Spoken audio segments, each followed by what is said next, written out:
picture this. It's a crisp Thursday, October 2nd, 2025. You're on the legendary Paramount lot in Los Angeles. It feels like a totally typical day of filming for CBS's massive hit drama, Matlock.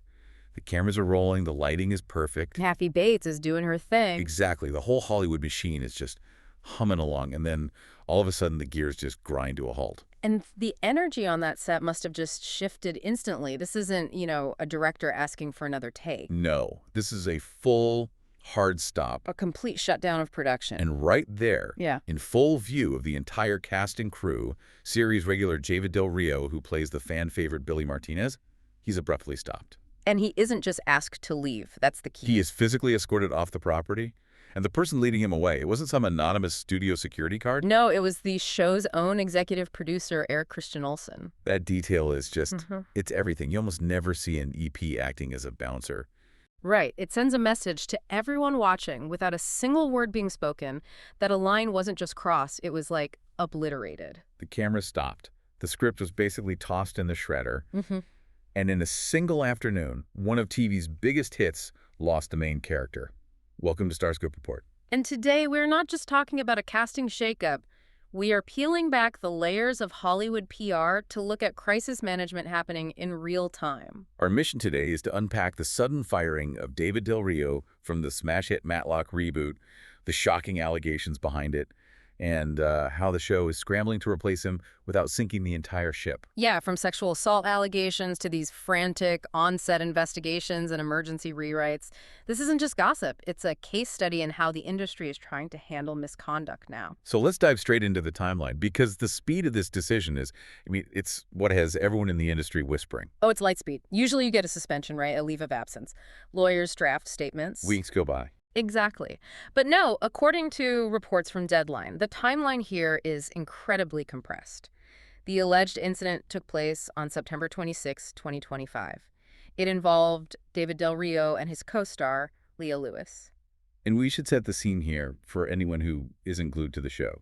Del Rio's character, Billy, and Leah Lewis's character, Sarah, they were this young associate duo. Right. They're best friends. They share an office. They have most of their scenes together. They're the next generation learning from Kathy Bates. The work husband and work wife of the show, basically. Which just adds this huge layer of complexity to the production. You can't just, keep them in separate scenes. Their characters are totally linked. Okay, so the incident allegedly happened September 26th. Leah Lewis reports it on October 2nd. That same day, October 2nd, an internal investigation is launched. And by the end of that same day, Del Rio is fired and walked off the lot. That part, the same day part, is what I can't get over. I know. In any corporate setting, let alone Hollywood, HR investigations take weeks. There are interviews, legal reviews. For a studio to pull the trigger that fast on a series regular... On a top-rated show. Yeah, it implies the evidence was either completely overwhelming or their zero-tolerance policy was just absolute, no gray area. But seeing Eric Christian Olsen, who's an actor himself, from NCIS Los Angeles, personally lead Del Rio away. It says, we are protecting this set. It's such a stark contrast to how Hollywood used to work, where the family vibe meant covering for people. Right. The problem person that everyone just works around. Here, they prioritized institutional safety immediately. But this is where the story gets a little messy, because despite that incredibly swift firing in October, it didn't end there. No. In November and December of 2025, CBS actually reopened the investigation. Which is odd. It's very odd. And it came after Del Rio hired Sean Hawley. Okay, for anyone who doesn't know that name, she is a legal powerhouse. A total powerhouse. She's repped Lindsay Lohan, the Kardashians. When Sean Hawley steps in, you know things are serious. You hire her when you're going to war. So according to TMZ, Del Rio and Hawley requested he be re-interviewed. They went back in, did more interviews, but the outcome for the show didn't change. He was still out, which signals that while the studio is standing by its firing, the legal battle behind the scenes is probably just getting started. Yeah, Del Rio has denied the allegations, and bringing in Hawley suggests he's looking at this from, a wrongful termination angle. The studio might be done with him, but the lawyers are not. And the public reaction was instant, too. Leah Lewis, she broke her silence briefly on social media. She posted something like she's moving forward in love and strength. Which is, a very graceful, standard PR way to handle a traumatic event. It acknowledges it without giving the tabloids too much fuel. But then we got a little flash of the drama from the other side. Oh, the deleted post. Yeah, Del Rio's wife, Catherine, she posted a defense of her husband that. It also included a bit of a jab at Lewis. She posted a photo saying they were moving forward after what Leah did to our family, and then poof, gone. That's the classic the lawyer called moment, isn't it? 100%. You delete that because it complicates the legal strategy. But it just shows you the raw emotion here. But if you think firing him was the hard part, just wait until you hear how the writers had to scramble to explain why Billy Martinez just vanished into thin air. That is a writer's absolute nightmare. I mean, a character who is in every other scene is suddenly just gone. Coming up, we're going to get into the sudden miscarriage, the convenient merger, and the very awkward disappearing act of a main character. We'll talk about how Matlock explained away that empty desk. So here's the massive problem the production was facing. They'd already filmed half of season 2. Del Rio is in episodes 1 through 7. He's there, he's part of the main plot, he's bantering with Leah Lewis's character. And then the investigation happens, he's fired. But the show has a broadcast schedule to hit. You can't just scrap 7 episodes of a high-budget drama. No way. So episode 7 airs December 4th. That's his last physical appearance. By episode 8, the mid-season finale, Billy is gone. And the explanation they came up with is, well, it's heavy. It is really heavy. They used a plot device that involved Billy's girlfriend on the show, Claudia. Right. A big arc for his character was that Claudia was pregnant. So in episode 8, we get a scene where Sarah, Leah Lewis's character, leaves a voicemail for Billy. She's just saying she doesn't want to pry, implying he's been absent. And later in the episode, we get the explanation through a phone call where we only hear her side. And we learn that Claudia had a miscarriage. Billy is supposedly taking time off to grieve with his family. It's tragic. Oh. And it is, effective in a brutal sort of way. It gives a reason for a character to suddenly disappear. Yeah. But using a miscarriage as a tool to cover up a real-world firing. It's what I call drama masking trauma. It feels a little icky. Yeah. We're using a very real, very painful human experience as like a logistical fix because an actor got fired for alleged misconduct. It just sits uncomfortably. The showrunner, Jenny Snyder-Urman, she told Deadline she had to make it fit organically. Organically, right. Well, season 2 had this big plot about a merger at the law firm. So the narrative cover is basically he's grieving and also the firm is changing, so maybe he just doesn't come back. It buys them time. Yeah. But the fans, they're like detectives themselves. I was on the Matlock subreddit, and the theories were flying. Oh, I saw that. Some fans felt the pregnancy plot from the beginning of the season felt kind of random. They were wondering if maybe he was already on his way out. But the timeline doesn't really support that, does it? Not at all. The firing was very specific to those October allegations. The miscarriage plot was almost certainly the rewrite. It was the emergency brake they had to pull to get him off screen. It creates this really weird feeling when you watch those first 7 episodes now, knowing what was happening behind the scenes. It also puts Leah Lewis in such a difficult position as an actress. She has to act out concern for her quote-unquote best friend Billy, leaving these voicemails while she's the one who reported the actor. The level of professionalism that requires just astounding. It really is. And if you want to stay ahead of the headlines and behind the scenes of Hollywood's biggest shakeups, you should definitely hit that subscribe button. We are tracking the stories the studios try to bury. We are, because just because Billy is gone doesn't mean his desk is going to stay empty. Which brings us to the replacements. And I'm saying replacements, plural, because they didn't just hire one actor to fill that seat.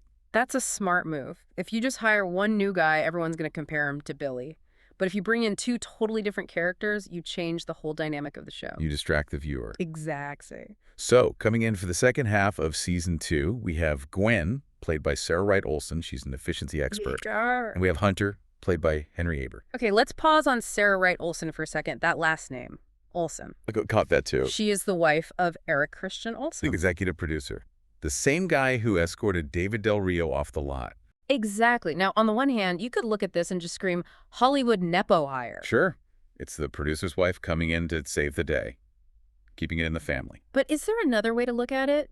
Through the lens of just pure crisis management. What do you mean? Well, think about it.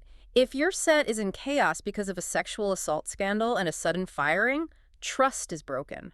Who do you trust to bring onto that set? Your wife. Your wife. Someone you know is safe, reliable, and isn't going to cause more drama. It's not a nepo hire, it's a safety hire. You bring in a known quantity to stabilize things. That's a really fascinating angle. It changes it from simple nepotism to, like, risk mitigation. And her character isn't trying to be the new best friend. She's an efficiency expert. She's there to be an antagonist, an obstacle. And then you have Henry Haber playing Hunter, who the showrunner describes as a total bro. A bro in that law firm. I'm trying to picture Kathy Bates dealing with that energy. Right. Jenny Snyder-Erman said something like, what happens when you have somebody who shoots a basketball when he wants to have ideas flowing? So they're leaning into comedy. It's a total vibe shift. You lose the work husband-wife dynamic, and you replace it with the bro and the efficiency expert. It helps distract from the darkness of the exit. And let's be honest, the show can absolutely handle the shakeup. The numbers are huge. It's a juggernaut. Despite all this backstage drama, it's Thursday night's #1 entertainment program. And that success protects it. CBS announced an early renewal for Season 3 back in January. Which brings us to Kathy Bates herself. Remember when this show started, she kept saying this was her last dance, that she was ready to retire? I do. She had one foot out the door. But this show has just revitalized her career. That Season 3 renewal basically confirms she's postponing retirement indefinitely. Maddie Matlock survives gambling debts, drug cartels, and now backstage scandals. Kathy Bates is going nowhere. Stay tuned, because we really have to ask. In a show that's all about uncovering the truth, can the cast survive the secrets being kept behind the camera? Yeah, and where does this leave the show's whole meta concept? Okay, so let's recap. We have a lightning-fast firing of David Del Rio. We have a reopened investigation with powerhouse lawyers. We have a clumsy narrative cover-up involving a miscarriage. And now, a whole roster of new characters, including the producer's wife, stepping in to fill the void. It's a chaotic timeline. But it also shows a major shift in the industry, doesn't it? Yeah. The studios are no longer willing to risk the entire show to protect one actor. Exactly. They chose institutional safety over the status quo. They protected the asset. And we mentioned earlier that this Matlock reboot is meta. In the show's universe, the original Andy Griffith Matlock is a real TV show. Which is such a clever hook for the series. But now that meta layer is getting kind of dark, you've got a show about justice and finding the truth. While behind the scenes, you have real investigations, sealed reports, and the removal of a cast member under these circumstances. It really just raises the final question then. With lawyers like Sean Hawley involved, have we really heard the last of David Del Rio? Or is this off-screen legal battle going to end up rivaling the drama in the courtroom? My gut says this isn't over legally. Of firing that public with a denial that strong, it usually ends up in court or a settlement. But for the show itself, creatively, the show has moved on. They chose to protect the set over protecting the actor. And that's the big takeaway. The family vibe on a set is great until it isn't. And when it breaks, the machine, the studio, the producers, they protect the asset. And right now, the asset is Kathy Bates and the future of Matlock. Absolutely. They prioritized the safety of the remaining cast and made sure the production could continue. It's a cold, hard business decision, but probably the right one. It is a fascinating, if very troubled chapter for a show that is otherwise just crushing it in the ratings. I'm personally just rooting for Kathy Bates to put the bro in his place. Oh, you know she will. Without a doubt. You've been listening to StarScope Report, where we uncover the stories shaping Hollywood, music, and pop culture. Thanks for tuning in. And don't forget to subscribe for more stories that keep the stars shining.